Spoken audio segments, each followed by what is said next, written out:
एक सुंदर सी कन्या अनामिका कॉलेज में अपना ग्रेजुएशन पूरा करती है। तभी उसकी मुलाकात एक लड़के राहुल से होती है।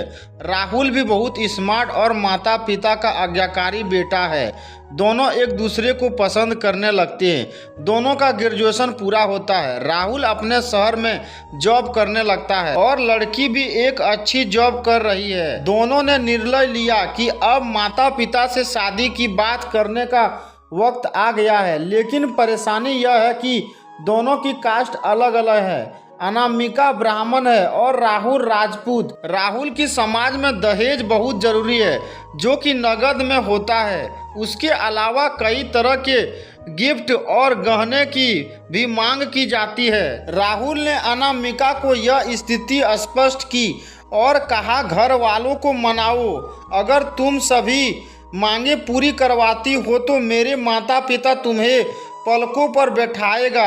अनामिका ने अपने माता पिता से यह बात कही। अनामिका के माता पिता को यह बात पसंद नहीं थी, पर अनामिका की जिद थी कि अगर मुझे दहेज दोगे तो मेरी इज्जत बढ़ेगी। अनामिका के माता पिता सक्षम भी थे, बिना मांगे भी अनामिका को बहुत कुछ दे सकते थे, पर उन्हें इस तरह दहेज की मांग करने वाले लोग पसंद नहीं आ रहे थे। लेकिन माता पिता अनामिका की खुशी चाहते थे।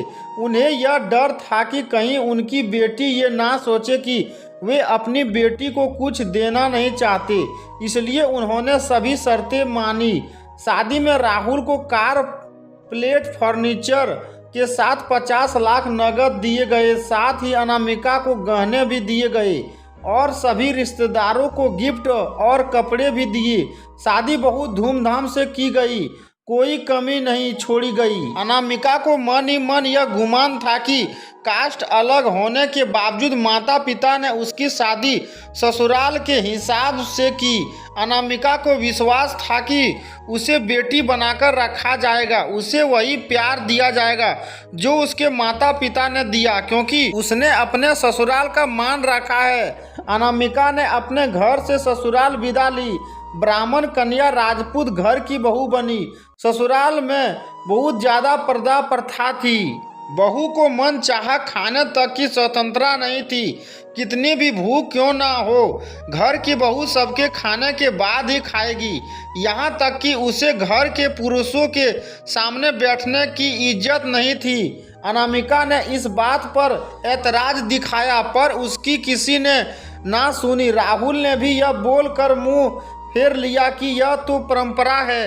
अनामिका को जो गुमान था वो धरा के धरा रह गया। उसे अपने माता पिता की बात याद आई। जब उन्होंने समझाया था तो वह उसने बहुत लड़ी थी।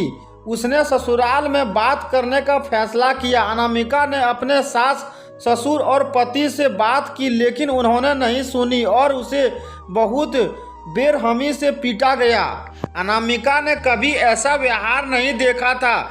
उसे जिस लाए हुए दहेज पर घमंड था वह चूर चूर हो गया था। अनामिका को माता पिता से बात करने भी शर्म महसूस हो रही थी और इसी कश्मकश में एक दिन अनामिका ने अपने आप को खत्म कर दिया। माता पिता को जब यह पता चला तो उन्हें अपनी गलती का एहसास हुआ कि वक्त रहते समझा होता तो बेटी साथ होती। जो लोग दहेज पर बेटे की शादी करते हैं उनकी सोच हर तरह से छोटी होती है।